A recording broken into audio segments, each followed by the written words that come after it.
जय हिंद दोस्तों। मैं शेखर श्रीवास्तव स्वागत करता हूं आप सभी का आपके अपने YouTube चैनल पाई पॉलिटिकल पे। हम सभी जानते हैं कि यूजीसी नेट एग्ज़ाम्स में अब लगभग 20 दिन के आसपास का समय बचा हुआ है और आपकी प्रिपरेशन मैं उम्मीद करता हूं कि काफ़ी अच्छे से चल रही होगी। अभी तक हम लोगों ने पेपर 1 के ऑलमोस्ट 5 से 6 यूनिट हम लोगों ने कवर किए हैं और आज हम लोग इसमें एक बहुत ही इम्पॉर्टेंट यूनिट जो कि आईसीटी है, इसको हम लोग कवर करने वाले हैं। तो देखिए, जितने भी यूनिट्स हम लोग पढ़ते हैं लगभग सभी में बहुत सारा कंटेंट ऐसा होता है जो कि ओवरलैप करता है। जैसे आईसीटी की कुछ चीज़ें वो आपको हायर एजुकेशन की यूनिट में भी मिलेंगी और टीचिंग एप्टीट्यूड में भी मिलेंगी। तो बहुत सारी चीज़ें ओवरलैप होती हैं और उसके साथ साथ कौन सी चीज़ें हमें पढ़नी चाहिए, कौन सी चीज़ें हमें उसमें बहुत ज़्यादा ध्यान नहीं देना चाहिए, ये सारी बातें भी बहुत ही मैटर करती हैं। क्योंकि समय कम है तो आपको इसमें स्मार्ट वर्क, स्मार्ट स्ट्रैटेजी लगानी होगी। फर्स्ट पेपर, क्योंकि हम लोगों ने मेजर यूनिट्स एक बार देख लिया है, अब हम लोग के डीआई और आरसी ये सारी चीज़ें, इनकी स्ट्रैटेजी और इनको कैसे सॉल्व करना है, ये हम लोग आने वाले वीडियोज़ में ज़रूर से देखेंगे। और इधर भी कुछ व्यस्तता की वजह से हम पेपर 1 के कंटेंट को हमने ज़्यादा आप लोग को दे दिया है, तो अब इसके बाद हम लोग शिफ्ट करेंगे पेपर 2 जो कि पॉलिटिकल साइंस है। तो आज हम लोग बात करते हैं आईसीटी को लेकर के कि इसको कैसे देखना चाहिए। इस यूनिट की खास बात यह है कि अगर आपने इसको प्रिपेयर किया और आप किसी और भी वनडे एग्ज़ाम्स की तैयारी कर रहे हैं जिसमें कंप्यूटर से रिलेटेड क्वेश्चंस आते हैं, तो इस वीडियो को देखने के बाद उससे रिलेटेड आप किसी भी एग्ज़ाम में अगर जाते हैं और मान लीजिए अगर 10 नंबर का क्वेश्चन पेपर है जिसमें कंप्यूटर से क्वेश्चंस आ रहे हैं, तो आप लगभग उसमें 5 से 6 क्वेश्चन आराम से करके आएंगे इस वीडियो को देखने के बाद।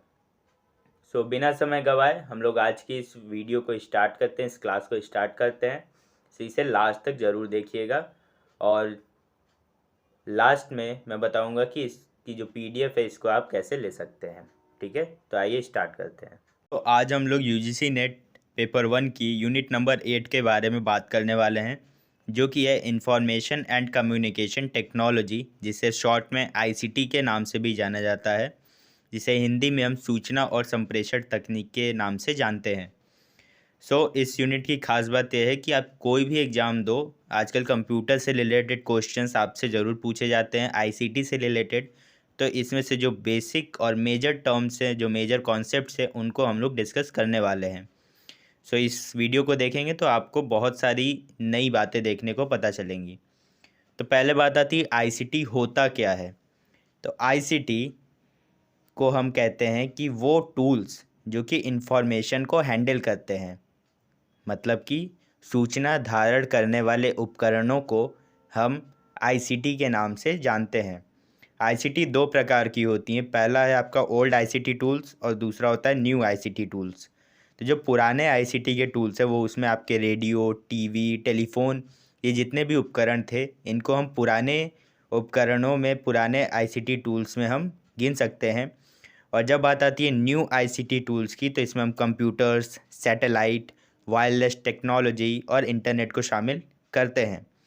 तो इस आईसीटी में जो न्यू टेक्नोलॉजी है उसमें सबसे महत्वपूर्ण आपका आता है कंप्यूटर।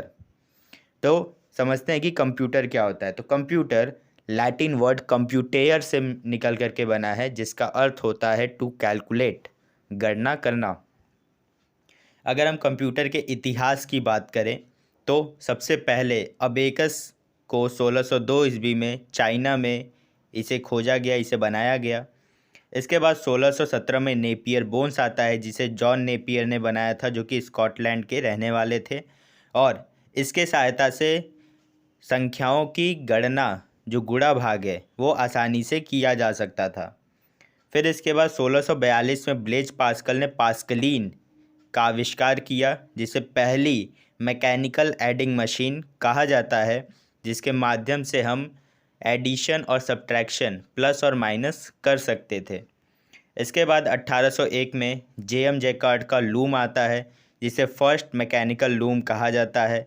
इसने टेक्सटाइल प्रक्रिया को बहुत ही सरल बना दिया और जितने भी आजकल हम देख रहे हैं कि कपड़े आसानी से बन रहे हैं, तो इसकी शुरुआत इसी लूम से होती है।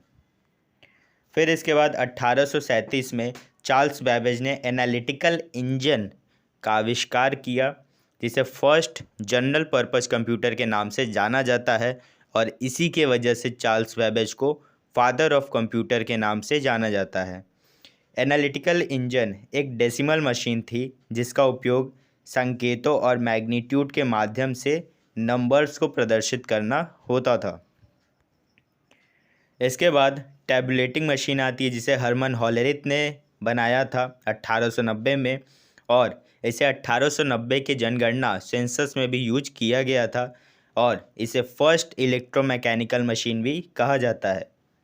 फिर इसके बाद मार्क 1 कंप्यूटर आता है, जिसे हार्वर्ड एकेन ने बनाया था, जो कि वर्ल्ड वॉर 2 के समय बहुत ज़्यादा यूज किया गया था।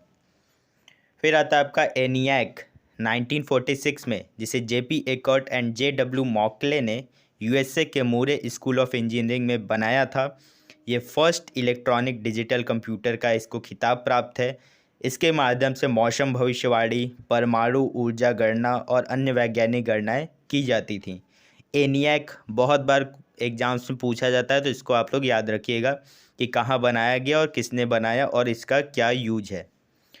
फिर इसके बाद एडवैक, जिसे जॉन वॉन न्यूमैन ने बनाया था 1947 में, इसे फर्स्ट इलेक्ट्रॉनिक डिजिटल कंप्यूटर के नाम हम लोग मानते हैं। फिर एडसैक मॉरिस विल्कस ने 1949 में बनाया। ये फर्स्ट कंप्यूटर था जिसने स्टोरेज कैपेसिटी की सुविधा को हमें प्रोवाइड कराया। फिर यूनिवैक एकर्ट और मॉचले ने 1951 में बनाया, जिसे first general purpose electronic computer हम कह सकते हैं। फिर इसके बाद IBM 650 कंप्यूटर आता है, जिसे IBM कंपनी ने बनाया था 1953 में। IBM का नाम आप लोग को बहुत बार सुनने को मिलेगा, ये एक कंपनी है और इस कंपनी की फुल फॉर्म है इंटरनेशनल बिजनेस मशीन। कुछ इंपॉर्टेंट पॉइंट्स की अगर हम लोग बात करें तो चार्ल्स बैबेज को फादर ऑफ कंप्यूटर कहा जाता है, लेकिन फादर ऑफ मॉडर्न कंप्यूटर हम एलन ट्यूरिंग को कहते हैं, तो इसको आप लोग ध्यान रखिएगा। सिद्धार्थ भारत में विकसित पहला कंप्यूटर था जिसे ISI कोलकाता में यूज किया गया।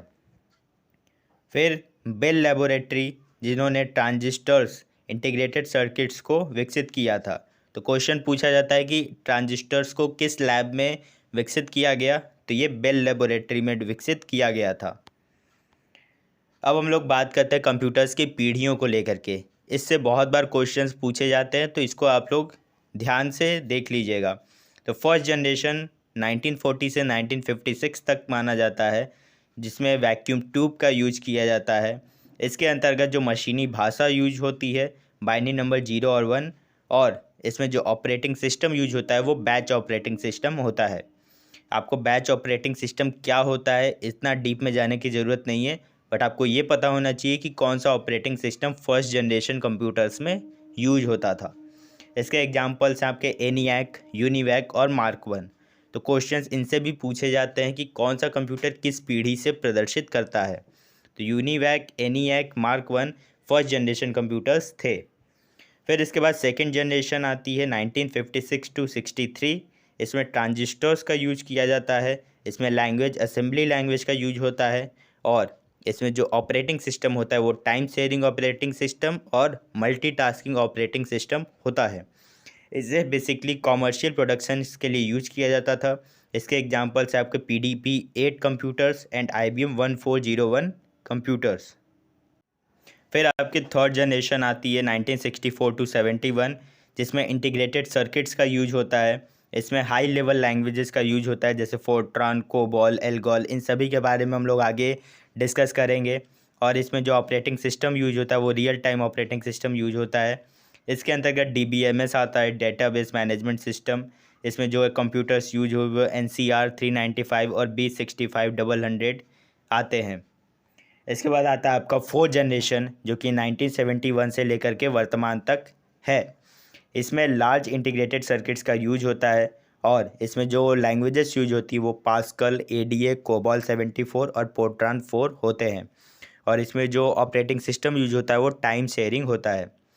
इसके माध्यम से इस पीढ़ी में इलेक्ट्रॉनिक फंड ट्रांसफ़र्स शुरू हो जाते हैं, डिस्ट्रीब्यूटेड सिस्टम शुरू हो जाता है।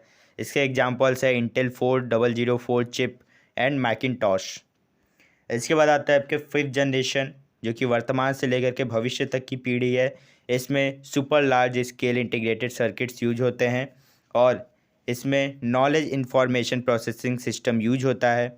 ये बेसिकली एआई, आर्टिफिशियल इंटेलिजेंस, जो कि आज के समय में यूज हो रहा है, की बात करता है। इसके एग्जांपल्स में आप रोबोटिक्स ले सकते हैं, मशीन लर्निंग को ले सकते हैं। अब आता है कि कंप्यूटर्स की क्लासिफिकेशन की बात। तो अलग अलग कारणों से अलग अलग पैरामीटर्स के आधार पर हम उनको क्लासिफाई कर सकते हैं। तो आकार के आधार पर यदि हम बात करें तो पहले आपका आता है माइक्रो कंप्यूटर, जो कि साइज में बहुत ही छोटे होते हैं। पीसी, लैपटॉप, पाम टॉप जो कि हम लोग घरों में यूज करते हैं, वो किस टाइप के होते हैं? माइक्रो कंप्यूटर्स होते हैं। इसके बाद आता है आपका मिनी कंप्यूटर। इन्हें सेंट्रल कंप्यूटर के तौर पर उपयोग करते हैं, जिन्हें सर्वर भी कहा जाता है। एग्जाम्पल्स के तौर पर PDP-8, IBM 17, DC PDP-11, HP 9000, ये सभी मिनी कंप्यूटर के एग्जाम्पल्स हैं। इसके बाद आते हैं आपके मेन फ्रेम कंप्यूटर्स। इन्हें heart of a network of computers कहा जाता है। एग्जाम्पल्स के तौर पर IBM 370, IBM S390, UNIVAC 110 etcetera हैं। फिर आते हैं आपके सुपर कंप्यूटर्स। ये भारी संगणना क्रियाएं करने में सक्षम होते हैं, मौसम की भविष्यवाणी कर सकते हैं और न्यूक्लियर रिसर्च करने में ये सक्षम होते हैं। इनके अंतर्गत FLOPS का यूज होता है, फ्लोटिंग पॉइंट ऑपरेशंस पर सेकेंड, जो कि सुपर कंप्यूटर की गति को मापने की इकाई होती है। कुछ एक मेजर जो सुपर कंप्यूटर्स हैं उनके बारे में हम देख सकते हैं कि क्रे 1 है, जो कि दुनिया का पहला सुपर कंप्यूटर था। परम, ये भारत का पहला सुपर कंप्यूटर था, जिसे विजय भटकर ने 1991 में बनाया था। फिर परम सिद्धि सबसे लेटेस्ट सुपर कंप्यूटर है भारत का, जिसे 16 नवंबर 2020 को CDAC ने बनाया था। और फिर प्रत्युष, जो कि इंडिया का फास्टेस्ट सुपर कंप्यूटर का खिताब इसे प्राप्त है। और सबसे इम्पॉर्टेंट है आपका फुगाकू, जो कि एक जापान का सुपर कंप्यूटर है और इसे वर्ल्ड के फास्टेस्ट सुपर कंप्यूटर का खिताब प्राप्त है। अगर हम बात करें कार्य के आधार पर, तो अलग अलग कंप्यूटर्स हैं। पहला आता है आपका analog computers. Analog computers use करते हैं continuous variables for mathematical operations, जैसे आपके स्पीडोमीटर, सिस्मोग्राफ होते हैं। इन्हें हम एनालॉग कंप्यूटर्स कह सकते हैं। फिर आता है आपके डिजिटल कंप्यूटर्स, जो कि हम लोग बेसिकली यूज करते हैं। और आते हैं आपके हाइब्रिड कंप्यूटर्स, जो कि इन दोनों का एक मिला जुला रूप होते हैं। अगर हम बात करें फादर ऑफ सुपर कंप्यूटिंग की, तो ये सेम और क्रे थे, जिनके नाम पर क्रे 1 सुपर कंप्यूटर का नाम रखा गया। फिर आती है बात प्रत्युष की, तो हम लोगों ने देखा कि ये इंडिया का फास्टेस्ट और इंडिया का फर्स्ट मल्टी पेटाफ्लॉस सुपर कंप्यूटर है। फिर एक वर्ड आता है क्वांटम कंप्यूटर। इसे सबसे पहली बार रिचर्ड फेनीमैन ने इंट्रोड्यूस किया था। और इस कंप्यूटर की खास बात यह है कि ये मस्तिष्क के समान, हमारे माइंड के समान कार्य करने में सक्षम होता है। अगर हम बात करें कंप्यूटर आर्किटेक्चर की, तो आप लोग देख सकते हैं कि पहले इनपुट यूनिट आता है।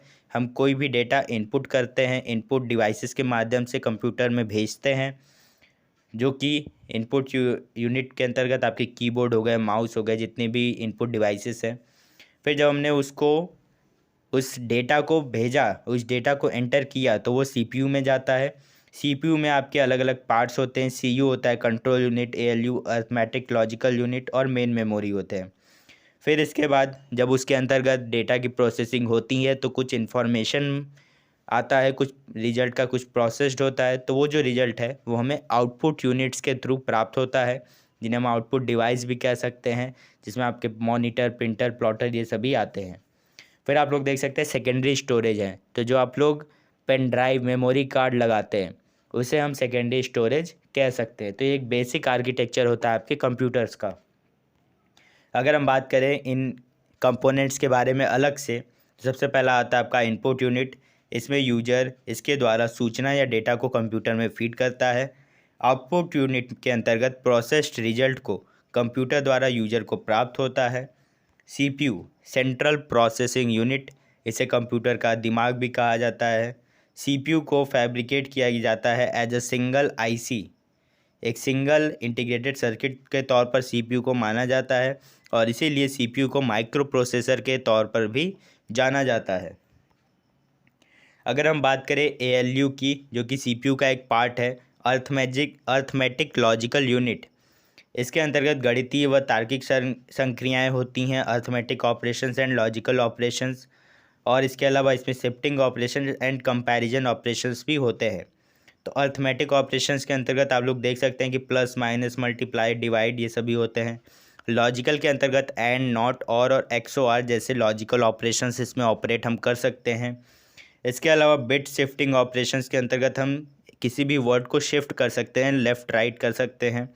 और कंपैरिजन ऑपरेशंस के अंतर्गत हम greater, less than, greater than, equal to, इन सभी का हम लोग यूज कर सकते हैं। फिर आता है आपके CU कंट्रोल यूनिट। ये इनपुट और आउटपुट डिवाइसेस के बीच कोऑर्डिनेशन, सामंजस्य की को बनाए रखने की इनकी जवाबदेही होती है। फिर आते हैं आपके माइक्रो प्रोसेसर। ये main hardware that drives the computer. ये मेन हार्डवेयर होते हैं जो कि कंप्यूटर को चलाते हैं, उन्हें हम माइक्रो प्रोसेसर कहते हैं। इंटेल 4004 फर्स्ट माइक्रो प्रोसेसर था, जिसे 1971 में टेड हॉफ और फैगिन ने बनाया था। इसके अलावा और जो माइक्रो प्रोसेसर के एग्जांपल्स हैं वो है Intel core i7, dual core और पेंटियम 4। ठीक है, अब हम बात करते हैं मदरबोर्ड की। तो मदरबोर्ड क्या होता है? यह मेन सर्किट बोर्ड होता है जो कि कंटेन करता है, एक सेकेंड, मदरबोर्ड बेसिकली वो मेन सर्किट बोर्ड होता है जिसके अंतर्गत जितने भी आपके मेजर चिप्स है CPU के अंतर्गत, वो सभी मदरबोर्ड्स कहलाते हैं। मदरबोर्ड का एक कलेक्शन होता है।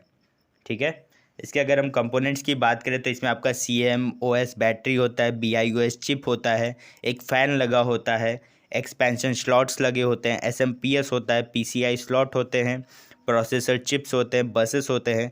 ये सभी आपके मदरबोर्ड पर फिक्स होते हैं। तो मदरबोर्ड के ये सारे कंपोनेंट्स आप एक से दो बार जब देखेंगे तो आपको याद हो जाएंगे, क्योंकि कई बार क्वेश्चंस आते हैं कि ये कौन कौन से कंपोनेंट्स हैं जो कि मदरबोर्ड के पार्ट हैं, और कोई एक होगा जो कि इनसे अलग होगा। तो आपको जब इनके बारे में पता होगा तो आप उसको आइडेंटिफाई करने में सक्षम होंगे। अब हम बात करते हैं इंटरकनेक्शन ऑफ यूनिट्स की। तो इसमें सबसे पहले आता है आपका बस। एक बस क्या होता है? बस से हम क्या करते हैं? एक डेस्टिनेशन से दूसरे डेस्टिनेशन को कवर करते हैं, बट यहाँ पर बस का जो यूज होता है वो सेट ऑफ वायर्स को लेकर के होता है। एक तारों का समूह होता है जिसे हम बस कहते हैं, जो कि यूज किया जाता है for interconnection where each wire can carry 1 bit of data. तो बस जैसे पैसेंजर्स को लेकर के ट्रैवल करती है, यहाँ पर बस डेटा को लेकर के तारों के द्वारा ट्रैवल करती है। बस कई टाइप्स के होते हैं, बेसिकली 2 टाइप्स के हैं। पहला आता है आपका इंटरनल बस या सिस्टम बस। ये मदरबोर्ड के अंदर के जितने भी घटक होते हैं उनको जोड़ने का काम करते हैं। जितने भी वायर्स आपके मदरबोर्ड के अंतर्गत हैं उन्हें हम बस कहेंगे, इंटरनल बस कहेंगे। इसके भी 3 पार्ट से, पहला है कंट्रोल बस जो कि इनपुट आउटपुट डिवाइसेस को कमांड देता है। एड्रेस बस होता है जो कि address of input output device को या मेमोरी को बताता है। डेटा बस होता है जो कि डेटा को ट्रांसफ़र कैसे किया जाए, उसको कैसे कैरी किया जाए, इसका काम है डेटा बस का। फिर आता है आपके एक्सटर्नल बस या एक्सपेंशन बस जो कि कनेक्ट करते हैं डिफरेंट एक्सटर्नल डिवाइसेस को आपके कंप्यूटर से। फिर आता है आपका इंस्ट्रक्शन साइकिल, कि आखिर इंस्ट्रक्शन किस तरीके से जाते हैं। ये क्वेश्चन कई बार पूछा जा चुका है, तो इसको आप लोग ध्यान से देखिएगा। तो सबसे पहला आता है आपका फेचिंग। फेचिंग क्या है?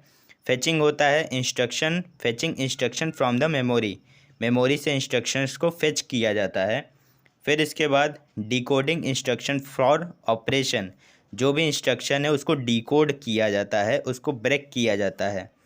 जब हमने डिकोड कर लिया तो उसके बाद फिर हम उसको एग्जीक्यूट करते हैं उस इंस्ट्रक्शन को, और जब हमने उस पर एग्जीक्यूशन कर लिया, हमको कुछ रिजल्ट मिल गया, तो फिर हम उसको अपनी मेमोरी में स्टोर कर लेते हैं, उसको संग्रहित कर लेते हैं।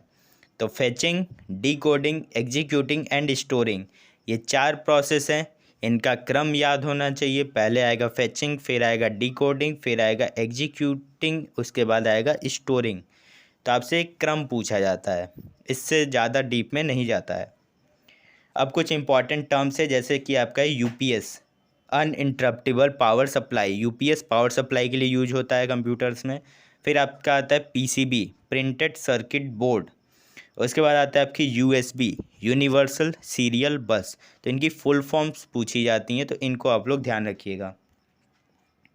अब हम बात करते हैं कंप्यूटर हार्डवेयर्स की। तो हार्डवेयर क्या होते हैं? ये फिजिकल कंपोनेंट्स ऑफ कंप्यूटर्स होते हैं जिनको हम छू सकते हैं, देख सकते हैं, महसूस कर सकते हैं। तो इनमें सबसे पहले आते हैं आपके इनपुट डिवाइसेस, जो कि यूजर को अलाउ करते हैं कि वो कंप्यूटर में डेटा को फीड कर सकें। इसमें सबसे पहला और सबसे इम्पॉर्टेंट है आपके कीबोर्ड्स। कीबोर्ड्स कई टाइप के होते हैं, जिनमें जो सबसे ज़्यादा प्रयोग किया जाने वाला कीबोर्ड है वो है क्वेर्टी कीबोर्ड। इसके अंतर्गत टोटल 104 कीज होती हैं। फिर देखिए, इसमें टॉगल कीज होती हैं। कैप्स लॉक और न्यूमेरिकल लॉक को हम टॉगल कीज कहते हैं, और शिफ्ट, कंट्रोल और एल्ट कीज को मॉडिफायर कीज भी कहा जाता है। तो कई बार क्वेश्चन आता है कि टॉगल कीज क्या होती हैं, मॉडिफायर कीज क्या होती हैं। तो टॉगल कीज हो गई आपके caps lock and numerical lock, और मॉडिफायर कीज हो गई शिफ्ट, कंट्रोल और अल्ट कीज। फिर इनपुट डिवाइसेस के अंतर्गत ही आपके पॉइंटिंग डिवाइसेस होते हैं बहुत सारे, जिनमें सबसे पहला आता है आपका माउस। इसे डगलस एंजल बर्ट ने 1963 में स्टैनफोर्ड रिसर्च सेंटर में बनाया था। फिर दूसरा जो पॉइंटिंग डिवाइस है वो है ट्रैक बॉल। फिर जॉय स्टिक है, लाइट पेन है, जिसे स्पेशली यूज किया जाता है पीडीए के अंतर्गत, जिसका फुल फॉर्म है पर्सनल डिजिटल असिस्टेंट्स। फिर बारकोड रीडर्स भी इनपुट डिवाइसेस के अंतर्गत आते हैं। ओएमआर शीट को पढ़ने के लिए optical mark reader, OCR optical character recognition, MICR magnetic ink character recognition, ये सभी इनपुट डिवाइसेस हैं। स्कैनर, माइक और वेब कैमरा। तो इतनी बातें आपको पता होनी चाहिए। फिर आते हैं आपके आउटपुट डिवाइसेस, जिनमें सबसे पहला आता है आपका मॉनिटर। मॉनिटर कई टाइप्स के होते हैं, CRT, LCD, LED and TFT.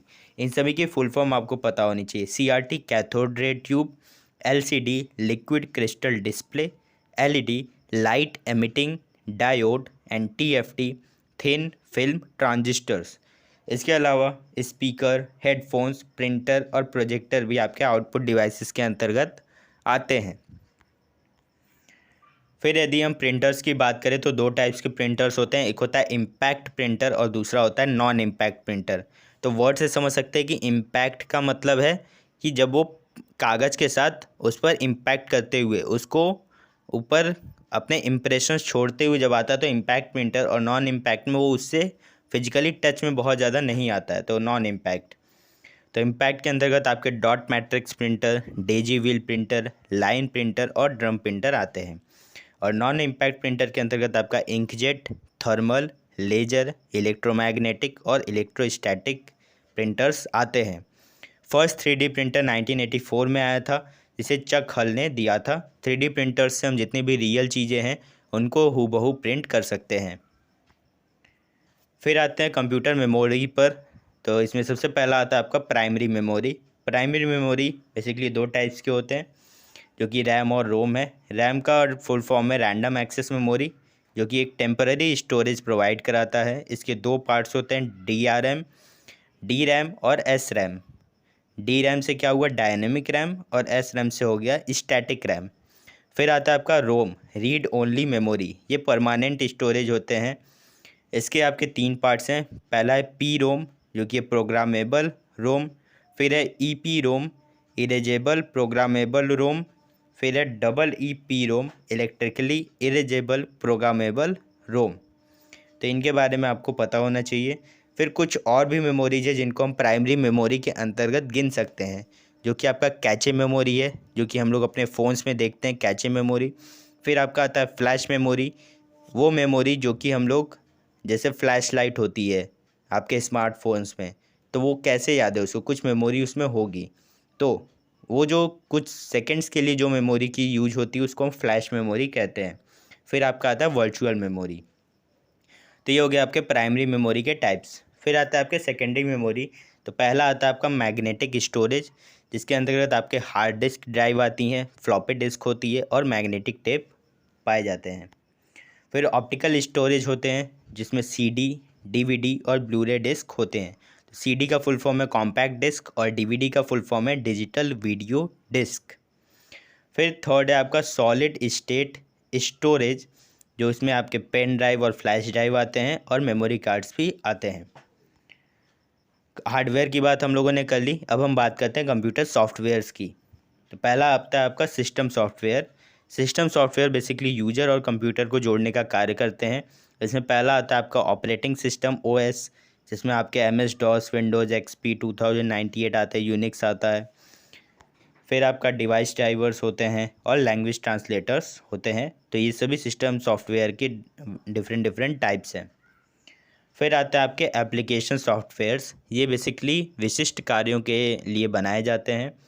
इनमें पहले आते हैं आपके जनरल पर्पज़ सॉफ्टवेयर, जिसमें आपके वर्ड प्रोसेसिंग सॉफ्टवेयर जैसे M S word, electronic spreadsheet जैसे M S Excel, presentation software आपके एम एस पावर पॉइंट हो गया, डी बी एम एस हो गया, डी टी पी सॉफ्टवेयर हो गए, मल्टीमीडिया सॉफ्टवेयर हो गए। तो ये सभी जनरल पर्पज़ सॉफ्टवेयर के अंतर्गत आते हैं। फिर आता है आपके स्पेसिफिक पर्पस सॉफ्टवेयर।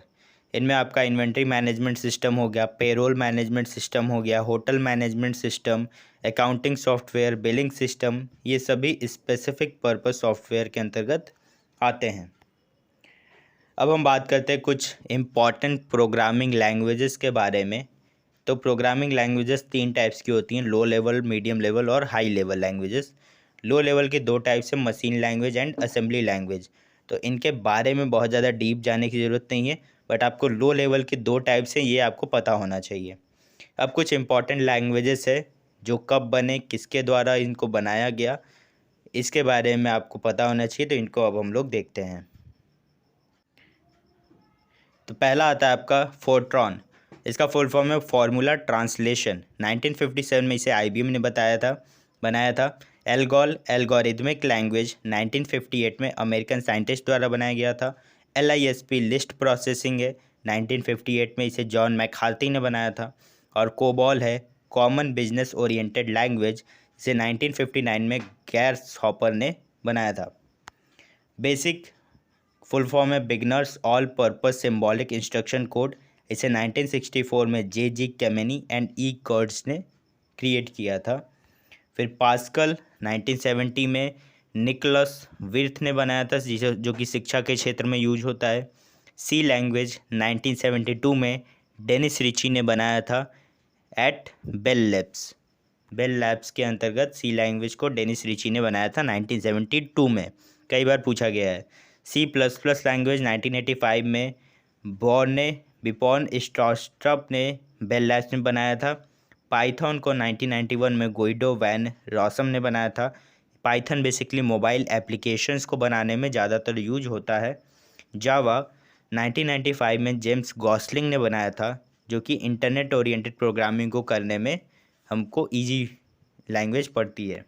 फिर जावा स्क्रिप्ट को 1995 में ही ब्रेंडन एइक ने बना लिया था। इस लैंग्वेज का यूज गेम्स और एनिमेटेड 2D 3D ग्राफिक्स में यूज होता है। अब हम बात करते हैं MS विंडोज़ की। MS विंडोज़ की फुल फॉर्म है Microsoft wide interactive network development for office work solutions. इसके डिफरेंट वर्जन्स है और कई बार पूछा गया है कि पहला कौन सा वर्जन आया या ये वर्जन किस ईयर में आया, तो ये आपको पता होना चाहिए। तो जो सबसे पहला MS माइक्रोसॉफ्ट का जो सबसे पहला वर्जन था वो था विंडोज़ NT।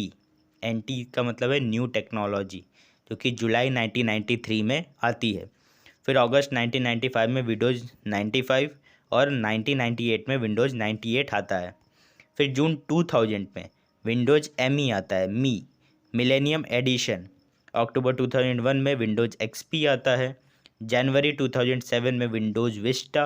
अक्टूबर 2009 में विंडोज़ 7, 2012 में विंडोज़ 8 एंड 2015 में विंडोज़ 10 आता है। तो ये सीरीज़ आपको पता होनी चाहिए डिफरेंट वर्जन से। 1 से 2 नंबर का क्वेश्चन आता है, डायरेक्ट आता है, इसको लोग स्किप करके जाते हैं, तो इसको आप लोग ध्यान रखिएगा। फिर कुछ इंपॉर्टेंट फाइल एक्सटेंशंस हैं जिनमें आपका .docx है।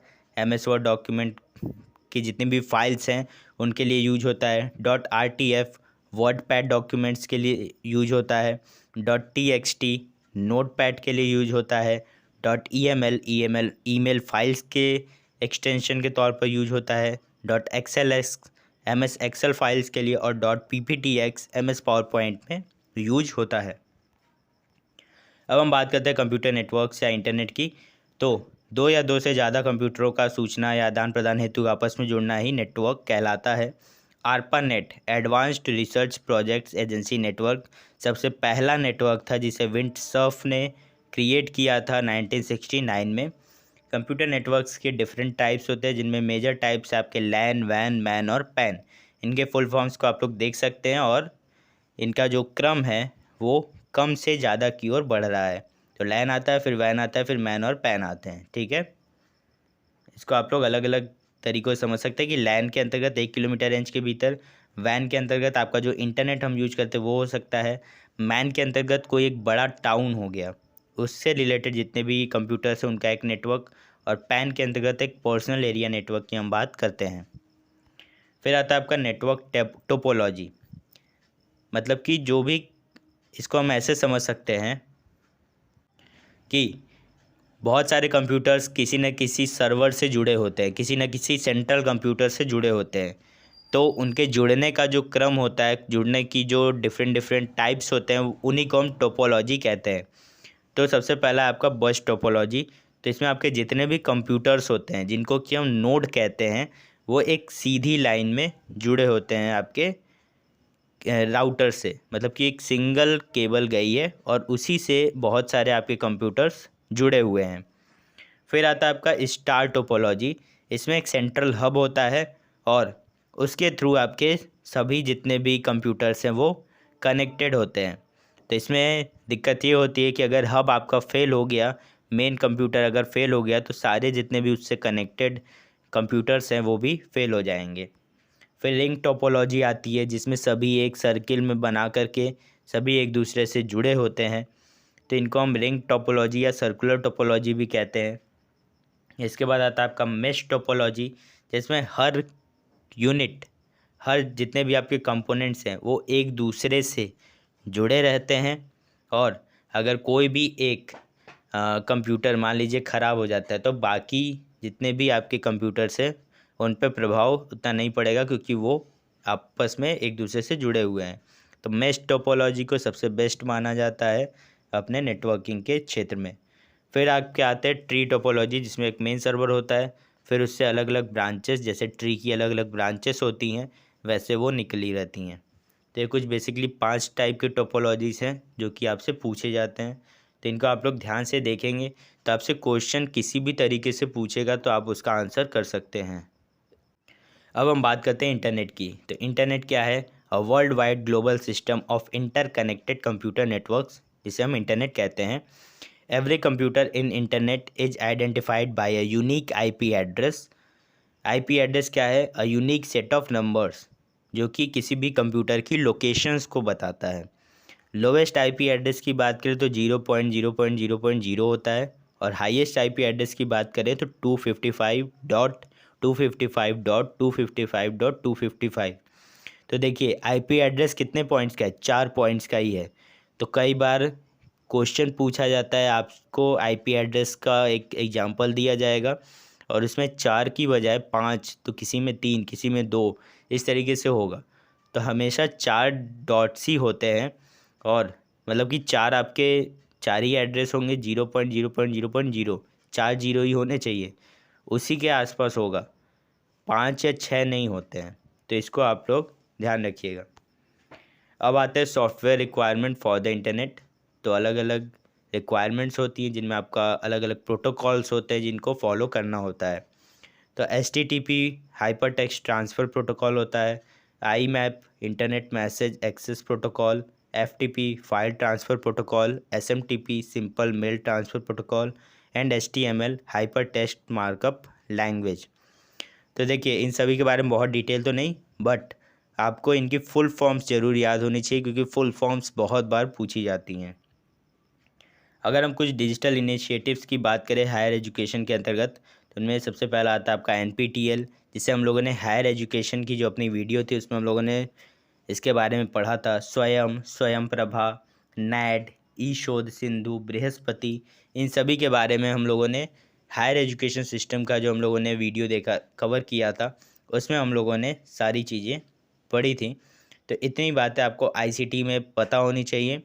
इसमें बहुत सारी चीज़ें आप और वैल्यू एडिशन कर सकते हैं, लेकिन इतनी बेसिक चीज़ें आपको ज़रूर से पता होनी चाहिए।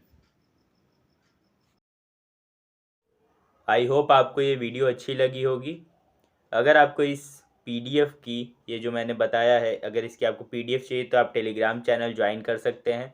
इसकी लिंक मैंने कमेंट में दी है। अगर आपको ये लिंक ओपन नहीं होता है तो आप टेलीग्राम में जो सर्च ऑप्शन है उसमें सिंपली पाई पॉलिटिकल टाइप करके भी आप इस चैनल को ज्वाइन कर सकते हैं।